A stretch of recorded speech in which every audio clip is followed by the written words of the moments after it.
Boker Tov à tous. Aujourd'hui, c'est le dit Tevet. Et donc, on a pour habitude de jeûner. Donc, tout le monde doit jeûner. Mais non, il y en a certains qui sont exemptés du jeûne. Ça, c'est chacun qui doit voir avec son rave. Il y a des femmes qui sont enceintes, il y a des gens qui sont malades. Mais de base, c'est un jeûne comme un autre. Et donc, on sait ce qui s'est passé le jour du dit Tevet. C'est la première fois où il y a eu une brèche dans la muraille de Jérusalem.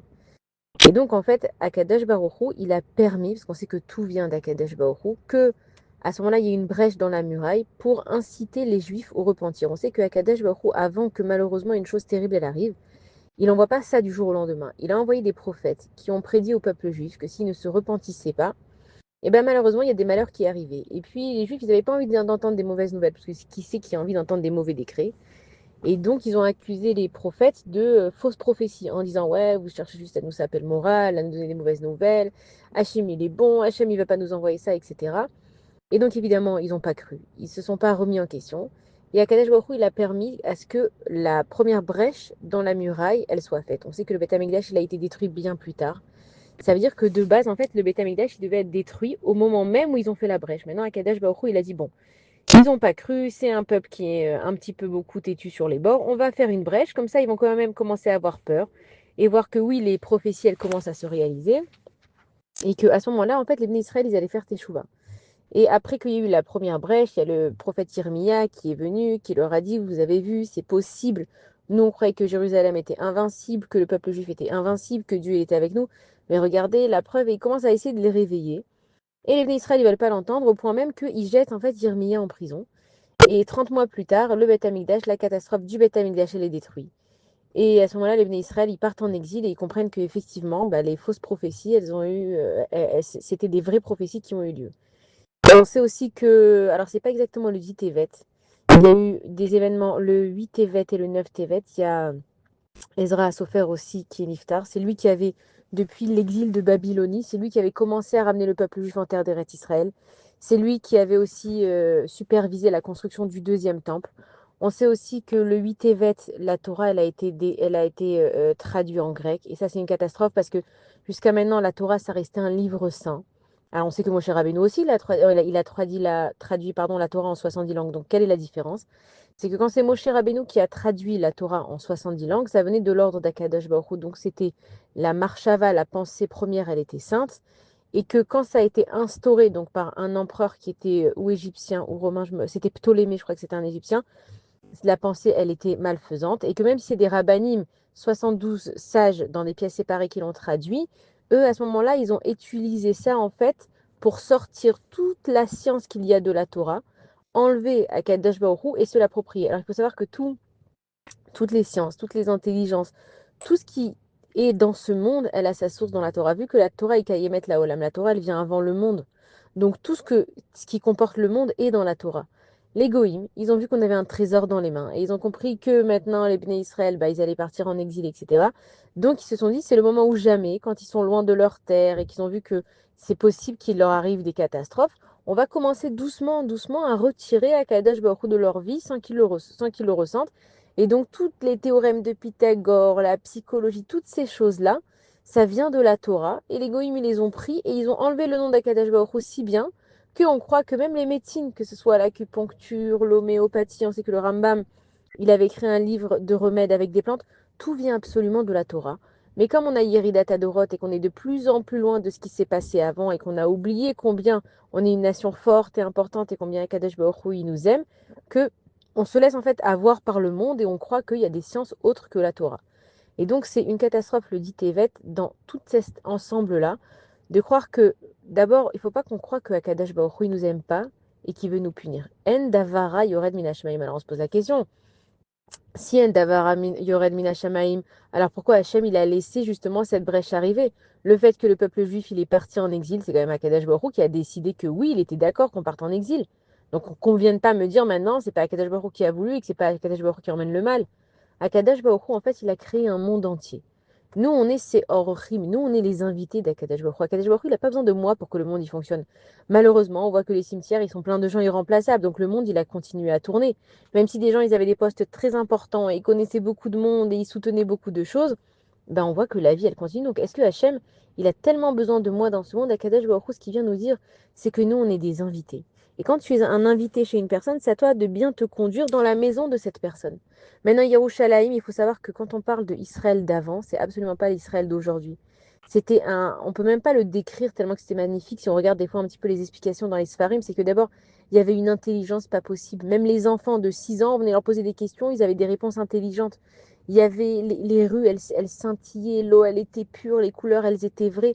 C'était pas la Yerushalayim d'aujourd'hui. Il y a Kadesh Baruch il nous a sortis d'Égypte, il nous a fait gagner les guerres, il nous a installés dans son royaume et nous, on s'est mal conduit. C'est comme un invité où je lui dis, je le reçois tellement bien, et je lui dis, écoute, bah voilà, t'es chez moi et fais comme chez toi. Alors c'est une expression, ça fait plaisir, mais à la fin, qu'est-ce qui fait l'invité? Bah, il se sent comme chez lui. Et il commence à ne pas faire attention où il est, et à détériorer, et à croire tout permis. Et malheureusement, c'est ce qu'on fait dans le monde d'Akadash Baruch Hu. On est des invités ici, et on a oublié qu'il y a un Boré Olam.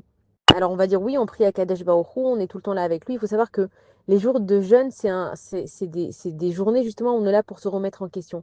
On est là évidemment pour se donner la tikva de l'espoir, mais pour se remettre en question, qu'est-ce qui s'est passé? C'est qu'on a oublié qu'il y avait un juge dans ce monde. C'est que nous, on vient et on se fait des jugements les uns sur les autres. Et lui, il m'a dit, alors maintenant, moi, c'est fini, je lui parlerai plus à cette personne. Et elle, j'ai compris qu'elle parlait mal sur moi, alors c'est fini, elle ne me demandait même plus de lui parler. Et en fait, à chaque fois, on est en train de se juger les uns les autres. Peut-être que lui, il a fait cette chose-là et que je l'ai vu de mes propres yeux. Mais qu'est-ce que je dois dire? Kadesh Baruch Hu, regarde, cette personne, elle m'a fait ça. S'il y a un Dieu dans le monde qui gère tout, Hachem, pourquoi tu as laissé cette personne me faire ça?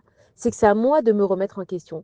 Et nous, on a pour habitude maintenant de dire que c'est la faute des autres. On aime bien dire, ouais, les gens, ils sont fous, les gens, ils sont malhonnêtes, les gens, ils sont tordus. Mais pourquoi est-ce que Hachem, qui est si droit, qui est émette dans ce monde, il va laisser telle ou telle personne me faire telle et telle chose? Kadesh Baruch Hu, il gère tout, il n'y a pas de hasard.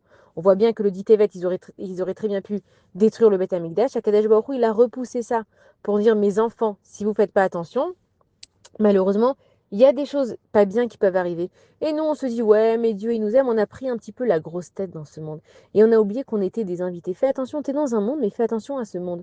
Et je parle pour moi, évidemment, la première, parce que sinon, ça sert à rien de donner des leçons aux autres, mais de jeter des papiers dans la rue, dans la terre d'Eretz Israël, même pas, déjà en route la Haaretz aussi, en dehors d'Eretz Israël, partout où tu es de dire merci, de dire bonjour, de dire au revoir, de ramasser derrière toi, de nettoyer derrière toi, de voir quelque chose qui n'est pas à sa place, d'essayer de le réparer. Pourquoi est-ce qu'on n'embellirait pas simplement le monde d'Akadash Baruchou et de rendre la vie plus facile aux autres? Et en Israël, on adore klaxonner dès qu'il y en a un qui est un petit peu en double fil et on est en retard. Mais t'as pas compris que si Hachem il a mis cette voiture devant toi, là, maintenant, qui est en train de te boucher, qui va te faire venir en retard, c'est parce qu'il veut juste que justement tu travailles sur ta patience et parce que tu crois que parce que tu vas arriver à l'heure, alors tu auras une meilleure paye et que le patron il va plus t'aimer. C'est Hachem qui décide de tout ça. Hachem veut voir comment nous, on se comporte. Et donc, la leçon du dit Tevet, si aujourd'hui on est encore là en train de jeûner, de s'attrister de ce qui s'est passé, c'est qu'on n'a toujours pas compris la leçon. De se dire, on est des invités ici. Maintenant, si tu te conduis comme un invité et que tu apprécies ce qu'on te donne, voilà, tu as un invité à la maison, tu le sers et il te dit merci. Et c'est comme à Kadesh Baruch Hu, on fait la bracha avant pour lui dire à Kadesh Baruch Hu, tu nous as donné un monde avec tellement de choses, je te demande la permission de manger. On a fini de manger, est-ce qu'on fait la bracha Harona, est-ce qu'on fait la bracha d'après? Non, nous on vient et on mange. En fait, on est des voleurs. Et après, on se plaint que dans le monde, on nous vole et que l'État il nous vole. Mais nous les premiers, est-ce qu'on fait attention à ce qu'on fait avec Akadosh Baruch Hu? Et si un invité, je viens, alors je le sers, au début, il va me dire merci, c'est gentil, ouah, t'as fait pile ce que j'aimais. Et à la fin, il a pris l'habitude. Et puis un jour, j'ai pas exactement fait ce qu'il aimait, il va dire, eh ben dis donc, c'est plus ce que c'était ici. Nous, on a fait ça avec Akadash Baruchou. On est dans son monde et on a oublié qu'on était des invités ici, qu'on doit se respecter les uns les autres. Cette personne-là, je suis pas obligée d'être sa meilleure amie, mais c'est quand même la fille d'Akadash Baruchou. Lui, là, il m'énerve, il se conduit pas bien, il parle mal, mais c'est quand même le fils d'Akadash Baruchou. Donc, encore une fois, si moi, j'arrive pas à être mistadère, si j'arrive pas à me débrouiller avec lui, alors je trace mon chemin. Mais de là à venir et à dire, attention, vous savez, lui, cette personne, il est comme ci, elle est comme ça. Cette famille, j'avais jamais de la vie et eux, ils sont pas assez intelligents. Et on fait ça toute la journée. Et si on en est encore là aujourd'hui, c'est parce qu'on a oublié qui on était et on a oublié à qui il est ce monde. Et donc pour remettre les choses à leur place, c'est vraiment un jour de repentir. C'est comparé à Kippour aussi. Faut dire à Kadesh Baruch Hu, tu sais, Sam, je crois que je me suis un petit peu... Chacun avec Akadesh Baruch Hu, sans parler des autres, chacun avec sa vie. Hachem, je me suis un petit peu oubliée dans ce monde-là. J'ai cru que c'était à moi, j'ai cru que je gérais tout, que parce que moi je travaille, moi je vais ramener de l'argent, que parce que moi je suis gentil, les gens ils m'aiment. Mais en fait, à Kadesh Baruch Hu, j'ai jamais fait attention que c'est toi qui diriges ici. Et que tout ce qui m'arrive, c'est toi qui me l'envoie. Et si toi, t'as laissé cette chose-là venir, c'est parce que moi, j'ai quelque chose à travailler dessus. C'est pas parce que lui, il est fou ou elle, c'est une menteuse. Si Hachem t'a laissé venir des menteurs dans ma vie, pourquoi? parce que tu voulais que face au shaker, je sache comment réagir. Hachem, si tu as laissé une personne me voler, c'est parce que tu voulais que face au vol, je réagisse d'une certaine façon. Donc ce jour-là, il est là pour nous mettre en garde de savoir où on est et à qui appartient ce monde. Et on dit aussi que un Kadesh Baruch Hu, quand il voit qu'on se remet en question et qu'il voit qu'on s'attriste, alors on s'est posé la question au début de dire mais quoi, c'est Hachem qui nous a envoyé ça. Hachem, il veut nous donner la meilleure des vies. Il a créé le monde pour nous, sinon pour qui il l'a créé? C'est nous qui profitons. Là, Hachem, on dit que Akadosh Baruch Hu, il a créé le monde pour les hommes. On dit Ve'haaretz Nathan livne Adam. Hachem, il nous a donné cette terre, donc il n'a aucun intérêt de nous priver, de nous envoyer des épreuves et des punitions. On voit nos Havot, ils ont passé des épreuves, mais ils ont eu la meilleure des vies. Ils étaient heureux, ils étaient complets, ils ont fait du bien avec ce qu'ils avaient. Donc Akadosh Baruch Hu, il nous met en garde parce que, en fait, quand on s'enferme dans notre jalousie, quand on s'enferme dans notre égoïsme, quand on s'enferme dans notre mensonge, on n'arrive pas à devenir qui on devrait vraiment être, des Neshamot qui sont théorotes. En vrai, on a tous des Neshamot extraordinaires, mais on les a cachés avec toutes ces choses, ces clipotes qu'on a mis autour de nous, d'être égoïste, d'être menteur, de se refermer, de se sentir mal aimé, d'accuser. Donc Akadash Baruch Hu, c'est pas qu'il laisse ces choses-là arriver pour nous faire mal, Hachem, il veut juste nous réveiller.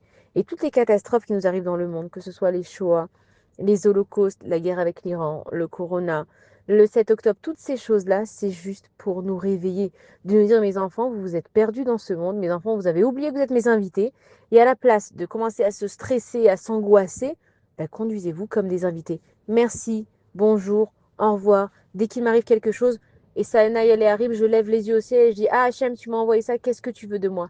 Et c'est ça être un vrai juif dans ce monde. Donc Bezrat Hachem, un Kadesh Baruch Hu, quand il voit qu'on se pose des questions, qu'on se remet en question, qu'on essaye de faire mieux et surtout qu'on regrette ce qu'on a fait, alors là, Kadesh Baruch Hu peut nous envoyer Bezrat Hachem la délivrance. Alors si Dieu veut, Tzomkal à tous un bon jeûne et des très très bonnes nouvelles qui viendront d'en haut.